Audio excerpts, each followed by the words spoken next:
नमस्कार प्रिय साथियों, कैसे हो आप लोग। उम्मीद करूंगा सब अच्छे होंगे।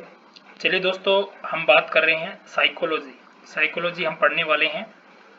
ठीक है, साइकोलॉजी पेडागोजी पूरा चैप्टर हमारा ये रहेगा। ये अपना सिलेबस है, रीड फर्स्ट लेवल और सेकंड लेवल का। क्या क्या सिलेबस है, दोनों में अंतर कोई नहीं है दोस्तों, बिल्कुल सेम ही है। ठीक है, ये अपनी 5 इकाइयाँ दे रखी है जो कि सिलेबस है। इसके बाद में हम इसे इस प्रकार से पढ़ते हैं। ठीक है, तो पूरा मैंने हैंडराइटिंग से लिखा है यहाँ पर। ये आपको रिवीजन कराऊंगा कैसे कैसे आपको, जैसे मैं पढ़ रहा हूँ वैसे वैसे आपको ये साइको के क्वेश्चन बनते हैं, इस प्रकार से आपको करवाने वाला हूँ। तो आपको धैर्य बना करके वीडियो को लास्ट तक बने रहना है, कंप्लीट वीडियो देखनी है। इससे पहले हम रीड लेवल 2 की जो सामाजिक विज्ञान एसएसटी का पोर्शन जो रीड प्री के अंदर पूछा जाता है, जिसकी मैं स्वयं की बुक है उसका सोल्यूशन करवा रहा हूँ। वो क्लास से नहीं देखी तो वो देख सकेंगे। ठीक है दोस्तों, इसकी लिंक मैं आपको डिस्क्रिप्शन में दे दूंगा। चलिए दोस्तों, बिना किसी देरी से वीडियो को स्टार्ट करते हैं। हम बात करेंगे रीड लेवल फर्स्ट और सेकंड के सिलेबस के बारे में। तो ये अपना सिलेबस है, देखिए क्या है सिलेबस। तो सबसे पहले बाल विकास की बात करें। बाल विकास में क्या क्या आपको पूछा जाता है, तो बाल विकास के अंदर दोस्तों बुद्धि विकास एवं संकल्पना, ये चैप्टर फर्स्ट चैप्टर है। ठीक है, ये पढ़ना है। इसके बाद में विकास के विभिन्न आयाम और सिद्धांत, ये दूसरा चैप्टर है, ये पढ़ना है। ठीक है, और तीसरा चैप्टर है कि विकास को प्रभावित करने वाले कारक, ये पढ़ने हैं।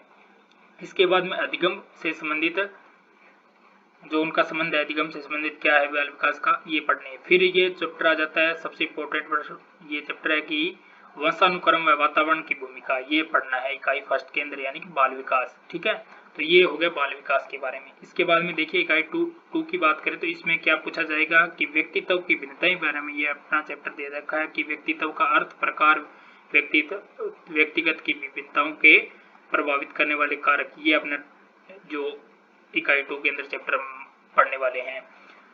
इसके बाद में ये आ गया व्यक्तित्व की संकल्पना क्या है, प्रकार क्या है, व्यक्तित्व को प्रभावित करने वाले कारक क्या है, व्यक्तित्व का मापन किस प्रकार से करते हैं, ये चैप्टर आ जाता है। फिर बुद्धि का चैप्टर है, जैसे कि संकल्पना है, बुद्धि के सिद्धांत हो गए, इसका मापन कैसे करते हैं बुद्धि का, और बहुबुद्धि सिद्धांत किसने दिया, कैसे दिया, ये पढ़ेंगे। इसके निर्भरताएं के बारे में पढ़ते हैं।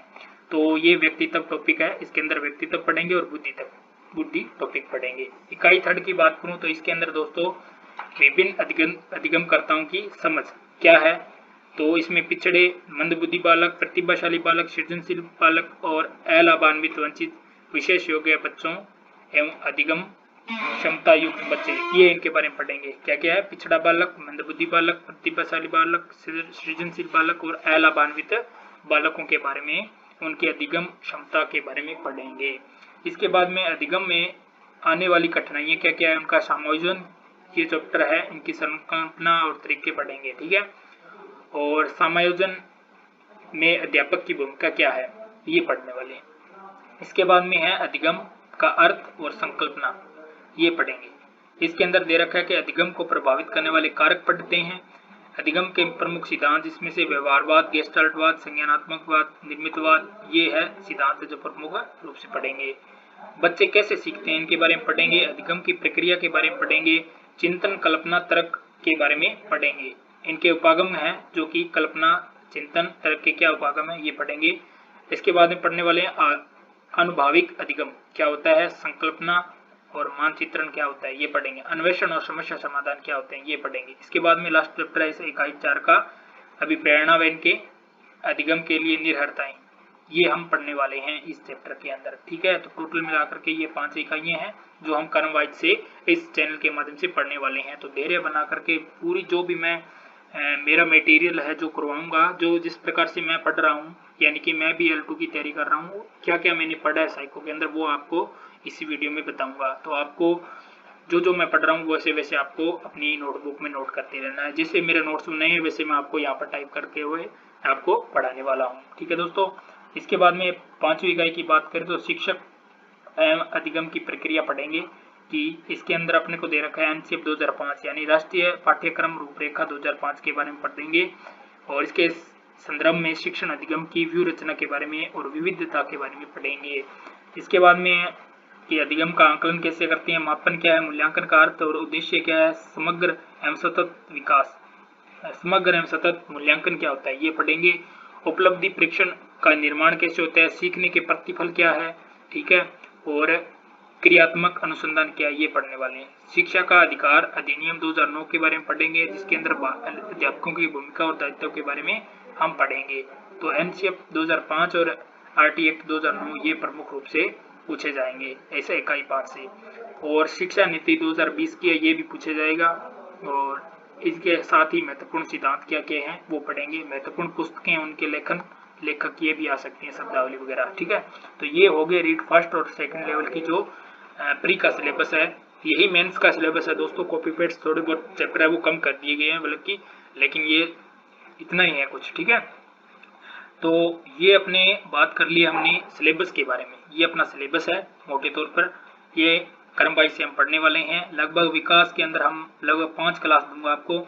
इसके बाद में ये लगभग हम इसमें 10 दिन का टाइम देंगे। ठीक है, इस प्रकार से ये साइको का हमारा लगभग 2 महीनों सॉरी 1.5 महीने का टाइम लगेगा। लगभग 40-50 दिन के आसपास ये पूरा साइको का अपना है प्रिपरेशन करेंगे इस वीडियो में। ठीक है, तो कैसे कैसे मैं पढ़ता हूँ देखिए। मैंने बाल विकास के बारे में क्या पढ़ा है, कैसे पढ़ा है वो आपको यहाँ पर बताता हूँ। तो चलिए दोस्तों, बिना किसी देर से वीडियो को स्टार्ट करेंगे। और अभी तक चैनल पे नए हैं तो चैनल को सब्सक्राइब कर लेना है, बेल आइकन को जरूर प्रेस कर लेना, ताकि जो भी हमारी वीडियोज आए आप तक समय टू समय मिल सके। और अगर आपने इस चैनल को अपने दोस्तों को शेयर नहीं किया है तो वो उनको भी कर देने, अपने व्हाट्सएप टेलीग्राम जो भी हो चैनल पे इसकी लिंक शेयर कर देने। प्लीज़ दोस्तों इतना कुछ कर दीजिए।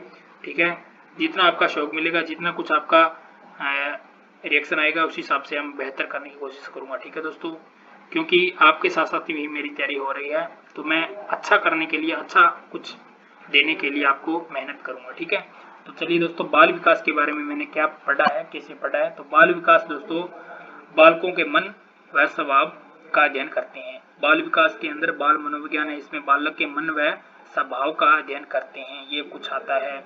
और बाल मनोविज्ञान है दोस्तों, ये एक मनोविज्ञान का अध्ययन करता है इसमें। ठीक है, बालक के मनोविज्ञान का अध्ययन करते हैं इसमें बालक के। ठीक है, और मनोविज्ञान जो शब्द है ये 2 शब्दों से बना है, बाल और मनोविज्ञान।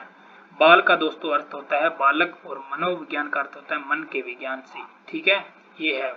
ठीक है, इसके बारे में दोस्तों इस प्रकार से मैंने लिखे हैं, उसी प्रकार से अपनी नोटबुक में नोट करते रहना। ठीक है, शॉर्ट नोट्स है बिल्कुल।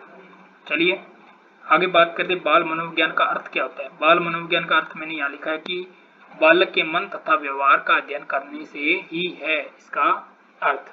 यानी बाल मनोविज्ञान का बालक के मन तथा व्यवहार का अध्ययन करना ही यह बालक का मनोविज्ञान होता है। ठीक है, अब बाल विकास के बारे में बात करें। बालक का विकास कैसे होता है, क्यों होता है, कैसे होता है। तो बालक की शारीरिक और मानसिक, बौद्धिक, भावनात्मक, सामाजिक, इस प्रकार की जो पक्षों की परिपक्वता को होने वाले जो विकास है उसको हम बाल विकास कहते हैं।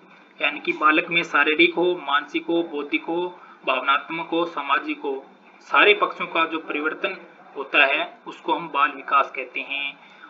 इसके बाद में इंपॉर्टेंट प्रश्न बनता है कि सर्वप्रथम बाल विकास का अध्ययन किसने किया। तो बाल विकास का सर्वप्रथम अध्ययन दोस्तों जॉन लॉक व थॉमस हेबक के द्वारा किया था। किसके द्वारा? जॉन लॉक व थॉमस हेबक के द्वारा किया गया बाल विकास का अध्ययन। ठीक है, ये अपने को याद रखना है। फिर इसके बाद में स्टेप से चलेंगे कि 17वीं सदी में लिखा है यहाँ पर कि 17वीं सदी में पहली बार 1628 के अंदर जॉन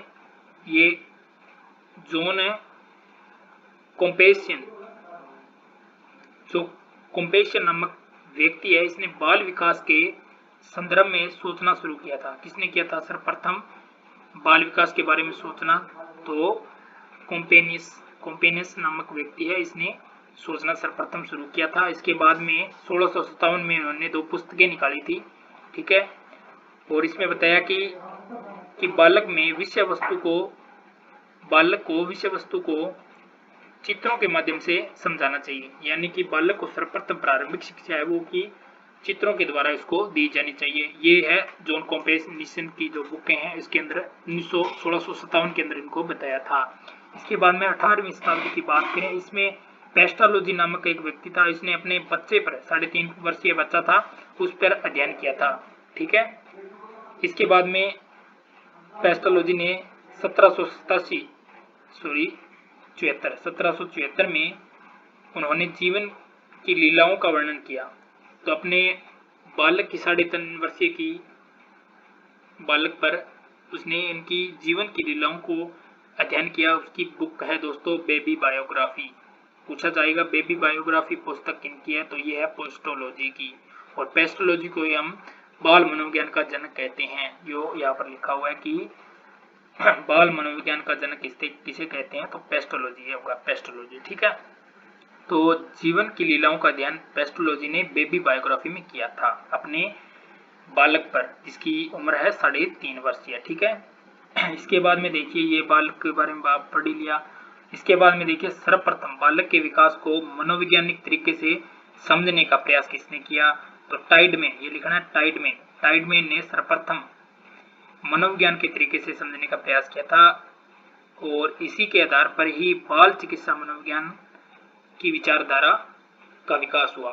तो बालक के मनोविज्ञान के अंदर जो पढ़ते हैं कि बालक की चिकित्सा मनोविज्ञान का जो विचारधारक है वो टाइडमैन के द्वारा दिया गया था। मनोविज्ञान में वैज्ञानिक तरीके से समझने का प्रयास किया इस टाइडमैन ने। ठीक है, सर्वप्रथम। इसके बाद में इंपॉर्टेंट प्रश्न ये यहाँ से बनेगा कि श्रीमती जो विक्टोरिया हॉरलॉक है, इसने बालक का विकास है गर्भकाल से लेकर के प्रारंभ होता है। इसने कहा था कि बालक का जो विकास है गर्भकाल से शुरू होता है इस विक्टोरिया हॉरलॉक के अनुसार। इसी कारण यानी गर्भावस्था से शुरू होता है। इसी कारण बालक का जो विकास है इसका अध्ययन है जन्म के बाद शुरू हो जाता है तथा इसे जन्म के बाद शुरू होता है, इसको हम बाल मनोविज्ञान कहते हैं। अगर जन्म से पहले गर्भकाल से अध्ययन शुरू होता है तो वह बाल विकास कहलाता है। तो बाल मनोविज्ञान क्या होता है, बाल विकास क्या होता है, ये विक्टोरिया हॉरलॉक ने समझाया था कि अगर बालक का जो विकास है जन्म के बाद शुरू होता है तो बाल मनोविज्ञान कहलाता है, अगर गर्भकाल से पहले इसका अध्ययन शुरू होता है तो बाल विकास कहलाता है। ये इसने बताया था हॉरलॉक ने। इसके बाद में देखिए 19वीं सदी की बात करें तो स्टैनली हॉल ने 1893 में बालक या बाल विकास आंदोलन चलाया था और इसके दो आंदोलन में 2 समितियां दी थी। क्या क्या दी थी 1893 में स्टैनली हॉल ने? पहली समिति है बाल विकास अध्ययन समिति। क्या है? बाल विकास अध्ययन समिति। तो बालक के विकास की अध्ययन समिति का इसने गठन किया था। और दूसरी है बाल कल्याण समिति। ठीक है, ये इसने स्टैनली हॉल ने 2 समितियां दी थी। ठीक है, जो कि बाल विकास का आंदोलन चलाया था। इसके बाद में बाल विकास आंदोलन का जनक दोस्तों स्टैनली हॉल कहते हैं और पेस्टोलॉजी को दोस्तों बाल विकास मनोविज्ञान का जनक कहते हैं। बाल मनोविज्ञान का जनक पेस्टोलॉजी को कहते हैं और बाल मनोविज्ञान विकास है इसका जो जनक है ये स्टैनली हॉल। इन दोनों में कंफ्यूज नहीं होना है, प्रश्न बनेगा दोस्तों। ठीक है, इसके बाद में देखिए क्रो एंड क्रो की परिभाषाएं हैं प्रमुख बाल मनोविज्ञान के अंदर। कि बाल मनोविज्ञान के अंदर जो क्रो एंड क्रो की जो परिभाषा दी है कि गर्भावस्था से शुरू से लेकर के किशोरावस्था तक के बालक के व्यवहार में होने वाले परिवर्तन का अध्ययन ही बाल विकास कहलाता है। तो क्रो एंड क्रो ने कहा था कि गर्भावस्था से शुरू होकर के किशोरावस्था तक के अध्ययन को जो भी परिवर्तन होता है उसमें उसके अध्ययन में वो कहलाता है बाल विकास। ये कथन था क्रो एंड क्रो का। ठीक है, कि गर्भावस्था से लेकर के किशोरावस्था में जो भी परिवर्तन होते हैं उसका अध्ययन है बाल विकास कहलाता है। इसके बाद में बर्क की बात करें तो इसने कहा था कि जन्म से लेकर के किशोरावस्था तक होने वाले परिवर्तन का अध्ययन है वो बाल विकास कहलाता है। ठीक है, तो बाल विकास दोनों के बारे में पता चल ही हो गया। गर्भावस्था से किशोरावस्था तक ये तो क्रो एंड क्रो ने कहा था और जन्म से गर्भावस्था ये और ये जन्म से लेकर किशोरावस्था तक ये बर्क ने कहा था। अगला फ्रोबेल के अनुसार बात करें तो बालक सवय विकासोन्मुखी होता है, यानी कि बालक सवय विकास की ओर उन्मुख होने वाला एक पौधा है। ये इसकी फ्रोबेल ने परिभाषा दी थी। ठीक है, इसके बाद में गेरेट के अनुसार बात करें, गेरेट ने क्या परिभाषा दी थी कि वंशानुक्रम व वातावरण एक दूसरे के सहयोगी होते हैं, यानी कि ये वातावरण और वंशानुक्रम है दोनों एक दूसरे के सहयोगी होते हैं तथा दोनों ही बालक की सफलता का अनिवार्य अंग है। ये इसे गेरेट ने कहा था। ठीक है, ये अपने को याद रखनी है। अगला है कि बाल मनोविज्ञान और बाल विकास में अंतर क्या है। तो बाल मनोविकास दोस्तों वो होता है, वो गर्भावस्था से लेकर के बाल्यावस्था तक चलता है, और बाल विकास है वह गर्भावस्था से लेकर के किशोरावस्था तक चलता है। ये क्रॉर ने परिभाषा दी थी जो पीछे पढ़ के आए हैं। तो इन दोनों में आपको अंतर है कि बाल मनोविज्ञान क्या है और बाल विकास क्या है, ठीक है, ये आपने को याद रखना है। इसके बाद में देखिए मानव विकास या फिर मानव जीवन की शुरुआत कैसे हुई, किस प्रकार से हुई, कैसे होती है। तो देखिए ये इस प्रकार से मैंने लिखा है कि मानव जीवन की शुरुआत है जो माता पिता की ओर, अपने माता पिता की ओर से आने वाले अर्धकोशों यानी कि दोनों में मातृकोश और पितृकोशों में कोश होते हैं, जो अर्धकोशों से होती है मानव का जीवन। जैसे कि मातृकोश में 23 गुणसूत्र होते हैं और पितृकोश में भी 23 होते हैं, टोटल मिलाकर के 40 गुणसूत्र होते हैं। इन 40 गुणसूत्रों की बात करें तो माता में 23 होते हैं जिसे मातृकोश कहते हैं, पिता में भी 23 होते हैं जिसे पितृकोश कहते हैं। ये अर्धकोश है दोनों, ठीक है। और इन अर्धकोशों से ही मानव जीवन का जो विकास है वो शुरू होता है। ये दोनों मिलाकर के, तीनों को मिलाकर के, माता और पिता के गुणसूत्रों को ये टोटल मिलाकर के 46 गुणसूत्र बनते हैं, जिसे हम संयुक्त कोश के नाम से जानते हैं। ये संयुक्त कोश एक सुई की नोक के समान या फिर सुई की नोक के आकार के होते हैं, ठीक है, सुई की नोक के आकार के होते हैं। ये आपको समझ में आ गया होगा, ठीक है। तो आगे बढ़ते हैं। आगे बढ़ने से पहले दोस्तों इसकी थोड़ी सी जानकारी दूं। ये जो पीडीएफ है दोस्तों सही और सटीक तरीके से आपको टेलीग्राम चैनल पे प्रोवाइड करवा दी जाएगी। तो वहां से टेलीग्राम चैनल आपको लिंक दे दिया जाएगा डिस्क्रिप्शन में, वहां से आप ज्वाइन करेंगे और इसकी जो सही और सटीक तरीके से साफ सुथरी है जो पीडीएफ है वो आपको वहां पर प्रोवाइड करवा देगी, ठीक है। तो आप धैर्य बना करके वीडियो को कंप्लीट लेना है, इसके नोट्स आप बनाते रहना है, ठीक है। लगभग अपना 40 दिन का ये मैटर रहेगा, ठीक है। 40 दिन में आपने कितने नोट्स बन सकते हैं इस प्रकार से वो आप अंदाजा लगा लीजिए, ठीक है। तो आप एक नई सी बुक है जो या नोटबुक है वो लेकर के बैठें और इसी प्रकार से आप कंटिन्यू रखेंगे, ठीक है। चलिए अगला है कि बाल विकास कैसे होता है, मानव का जीवन शुरुआत कैसे होती है। और अब बात करेंगे लिंग निर्माण कैसे होता है। लिंग निर्माण का जो वंशक्रम है वो कैसे होता है कि माता में 23 होते हैं गुणसूत्र, पिता में 23 होते हैं, जिनमें से लिंग निर्धारण का कार्य कौन करता है। तो जिनमें से ये 23 गुणसूत्र है इसमें से 22 गुणसूत्र कायिक गुणसूत्र होते हैं और पिता के भी 22 गुणसूत्र है वो कायिक गुणसूत्र होते हैं। ये टोटल मिला के 22 44 गुणसूत्र होते हैं जो कि शरीर निर्माण का कार्य करता है। और शरीर निर्माण का कार्य दोस्तों 44 गुणसूत्र करते हैं। और बात करें लिंग निर्धारण का जो कार्य है वह एक गुणसूत्र होता है माता का, एक गुणसूत्र होता है पिता का, XY, ठीक है। ये लिंग निर्धारण का काम करता है। दो टोटल मिलाकर के 2 गुणसूत्र होते हैं ये, जिसमें बालक के लिंग का निर्धारण होता है या लिंग का निर्माण होता है। इस प्रकार से बात करेंगे तो ये आपको पता चलेगी होगा। आगे बात करें बालक बालिका के रूप में निर्धारण। बालक बालिका के रूप का निर्धारण बात करें तो माता पिता इस प्रकार से होंगे। माता के अंदर XX गुणसूत्र होते हैं, पिता के अंदर XY गुणसूत्र होते हैं। जब माता का X होगा और पिता का भी X होगा तब बालिका का जन्म होगा। अगर जब माता का X होगा और पिता का Y होगा तब बालक का जन्म होगा। तो ये हो गए बालक बालिका के रूप में निर्धारण, ठीक है।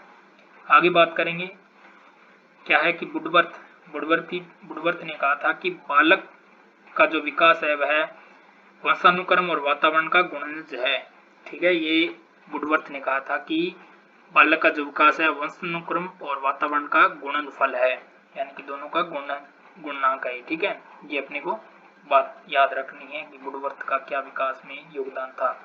अगला है अभिवृद्धि और विकास में क्या पढ़ते हैं। अभिवृद्धि में दोस्तों शरीर के अंगों में होने वाली वृद्धि होती है, यानी कि शरीर के अंगों में जो भी वृद्धि होती है वो अभिवृद्धि कहलाती है। मोटाई चौड़ाई किस प्रकार से वो होती है अभिवृद्धि। विकास की बात करें मानव की संपूर्ण विशेषता जैसे कि शारीरिक हो, मानसिक हो, संवेगात्मक हो, सामाजिक हो, ये संपूर्ण जो विशेषताएं होती है वो विकास के अंतर्गत पढ़ते हैं, ठीक है। विकास एक श्रृंखला को विकास ही कहते हैं, यानी कि इन जो श्रृंखला है जैसे कि शारीरिक होगी, मानसिक होगी ना, इनकी जो श्रृंखला में परिवर्तन होता है उसे विकास कहते हैं, ठीक है। ये अभिवृद्धि और विकास में अंतर हो गया, ठीक है। आगे बात करते हैं मेरिडिथ के बाद में बात करें। मेरिडिथ की परिभाषा है कि कुछ मनोवैज्ञानिक अभिवृद्धि का अर्थ केवल आकार में होने वाली वृद्धि से मानते हैं, यानी कुछ मेरिडिथ के अनुसार ये कहती है कि कुछ मनोविज्ञान का मानना है कि अभिवृद्धि का जो अर्थ है केवल आकार में होने वाली वृद्धि से है, ठीक है, तथा विकास एक विशिष्ट कर्ण से है, ठीक है, ये उसने कहा था। और फ्रैंक ने क्या कहा था? फ्रैंक ने कहा था कि अभिवृद्धि का अभिप्राय है कोशिकाओं में होने वाली वृद्धि। कोशिकाओं में होने वाली वृद्धि, ये फ्रैंक ने कहा था। किसने कहा था? फ्रैंक ने। कि अभिवृद्धि का जो विकास है वह कोशिकाओं में होने वाली वृद्धि से माना फ्रैंक ने। अगला है हॉरलॉक। हॉरलॉक की बात करें, विकास गर्भ से मृत्यु तक मानव में परिवर्तन होने वाले जो भी लक्षण है वो विकास के अंतर्गत आते हैं। कि मानव में गर्भ से मृत्यु तक होने वाले परिवर्तन हॉरलॉक के अनुसार ये बताया। हॉरलॉक ने 4 प्रकार के परिवर्तन बताए थे कि आकार में परिवर्तन होता है, अनुपात में भी होता है, और पुराने चिन्हों की लुप्तता हो जाती है और नए चिन्हों की का विकास हो जाता है। ये भी अपने 4 प्रकार के हॉरलॉक ने परिवर्तन मानव के बताए थे। कि आकार में यानी कि मोटाई चौड़ाई लंबाई चौड़ाई कैसे भी हो, ये हो गया। आकार में अनुपात हो, जैसे कि छोटा बड़ा लंबा चौड़ा जो भी हो। पुराने चिन्हों का लुप्तता यानी कि दूध के दांत है जो लुप्त हो जाते हैं, नए दांत है जो इनका निर्माण आ जाते हैं, नए चिन्हों के यानी दाढ़ी मूछें जो भी है वो आने लगती है, कलर वगैरह, ठीक है। ये हो गए नए चिन्हों का विकास। तो ये हॉरलॉक के 4 प्रकार थे विकास के। अगला पढ़ेंगे हम विकास और अभिवृद्धि में अंतर क्या है। ये तो हमने पढ़ के आए ऊपर कि विकास क्या है, अभिवृद्धि क्या है, इसके सिद्धांत वगैरह, सॉरी इसका जो परिभाषाएं दी थी ये पढ़ के आए। अब हम पढ़ेंगे इसके अंतर, विकास के अंतर क्या है और अभिवृद्धि का अंतर क्या है। अभिवृद्धि दोस्तों एक निश्चित आयु तक चलने वाली प्रक्रिया है, यानी कि निश्चित आयु तक चलती है अभिवृद्धि। और विकास एक जीवन पर्यंत चलने वाली प्रक्रिया है, ठीक है। अभिवृद्धि विकास है जो निश्चित आयु तक चलती है और ये जीवन पर्यंत चलती है। अभिवृद्धि की जो अवधारणा है संकुचित होती है और इसकी व्यापक होती है अवधारणा विकास की, ठीक है। अभिवृद्धि एक शारीरिक अंग है और विकास आंतरिक और बहुपक्षीय होते हैं, ठीक है। अभिवृद्धि मात्रात्मक होती है और विकास मात्रात्मक और गुणात्मक दोनों होते हैं। अभिवृद्धि का कोई लक्ष्य नहीं होता और विकास का कोई न कोई एक लक्ष्य होता है। अभिवृद्धि का मापन या मापतोल किया जा सकता है, लेकिन विकास का जो मापन है उसका नहीं किया जा सकता, लेकिन इसको केवल महसूस किया जा सकता है।